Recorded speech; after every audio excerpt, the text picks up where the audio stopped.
aja ke determinisme teknologi. Menurut kalian, teknologi itu lebih sering jadi alat bantu atau malah kayak bos sih yang suka ngatur-ngatur hidup kita? Misalnya nih, kayak aplikasi Gojek.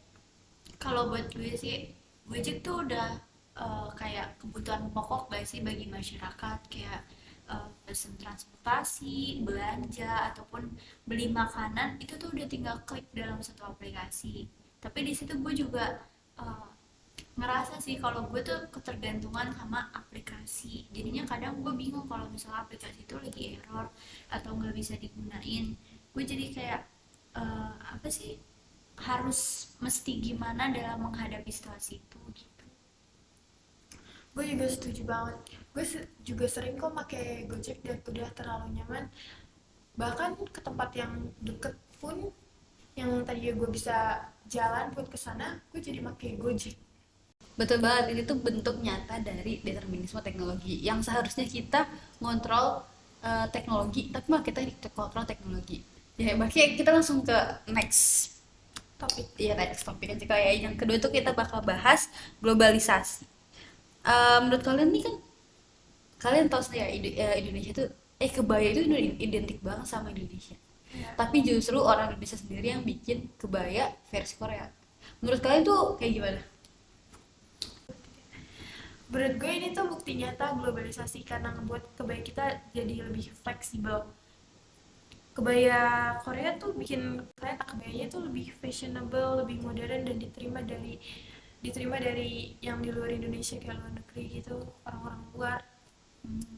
Tapi di sisi lain sih, ini ya gue ngerasa sih mulai mulai apa sih, kehilangan ciri khas bagi orang-orang sekarang, kayak harusnya kan kebaya itu dikenal ciri khasnya Indonesia, tapi karena dengan adanya tren kebaya Korea itu, orang-orang jadi lupa gitu akan ciri khas dari kebaya tersebut. Iya, gue setuju banget. Itu benar banget. Ini tuh juga jadi salah satu tantangan globalisasi buat era sekarang. Karena kita tuh gampang banget ke influence budaya luar, tapi kita juga sering banget tuh lupain budaya kita sendiri. Iya sih, solusinya tuh kita bikin budaya kita lebih fleksibel lagi, dan kita bikin kebaya jadi lebih fashionable buat generasi kita. Generasi Gen Z kan sukanya yang Tren-tren modern ya, modern. yang baru-baru. Oke, nextnya kita bakal bahas soal tentang multimodality. Contohnya nih aplikasi TikTok yang bisa digabungin dengan berbagai fitur. Kayak video pendek, teks, musik, sampai filter-filter aneh. Kalian sering gak sih pakai TikTok? Kalau gue sih jujur sering ya, karena TikTok tuh kayak dalam satu aplikasi kita bisa nonton video, berbagai macam video, mulai dari luar negeri maupun Indonesia. Terus juga dalam aplikasi TikTok kita juga bisa chatan, kita juga udah bisa belanja kan, ada TikTok Shop sekarang.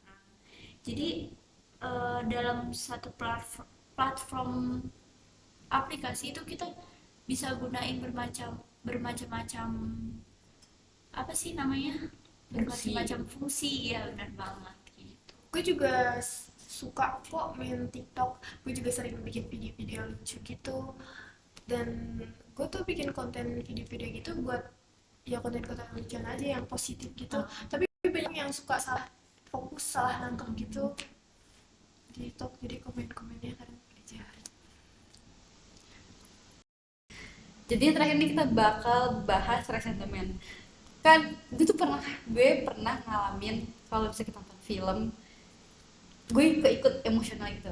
Jadi kalau saya kayak ini orang pemeran utama itu nangis, terus gue jadi ikutan nangis. Kalian pernah ngalamin juga masih kayak gitu? Sering banget. Kemarin gue baru nonton film Mirasal Insel, dan di situ filmnya sedih banget. Gila, gue sampai kayak nangis, bersedih-sedih, lusyur terus.